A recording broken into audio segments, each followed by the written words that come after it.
Sighted guide technique is an internationally standardized method where a person who can see helps a person who is blind or has low vision travel around. A sighted person might use sighted guide technique to help a blind person move around a very crowded room or find someone or some place. Often people with low vision who can see very well with good light may temporarily be blinded by glare or abrupt changes from bright to dim light, or someone might not be able to see at night and could use the help of someone who is fully sighted. One very strict rule about helping someone with any disability is always ask first. Never assume someone needs help.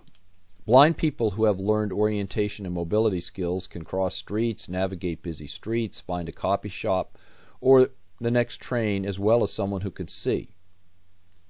The second very strict rule is that a sighted guide never grabs a person who is being helped.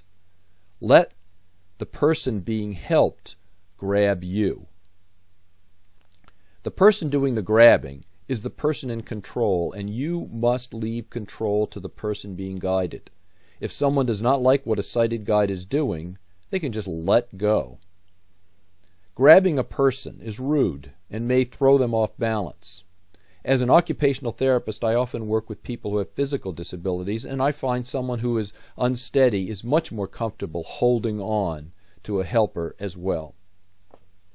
The usual method for someone to hold a sighted guide is to grab the elbow of the sighted guide with one hand.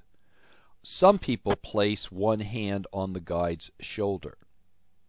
The other hand is usually free for protection or to hold a white cane or guide dog if needed.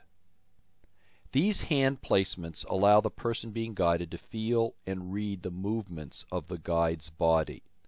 The sighted guide also walks a step or two in front of the person being guided.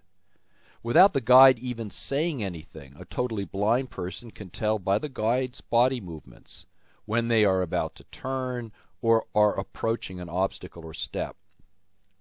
Notice the guide's change in speed as she approaches a narrow opening or step. When entering a narrow opening, the guide places her arm behind her back. This signals a tight space.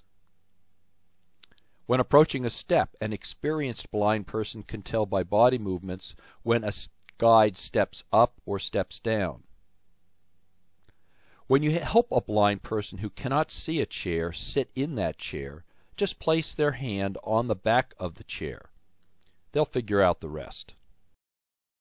Doors can be dangerous because it's easy for a guide without thinking to open a door right into a person being led or let it go and it might hit someone.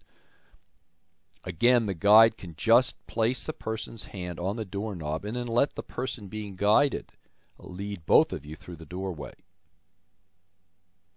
A person you are treating should be taught how to teach others these methods and to be politely assertive when encountering a well-meaning person who's doing the wrong thing.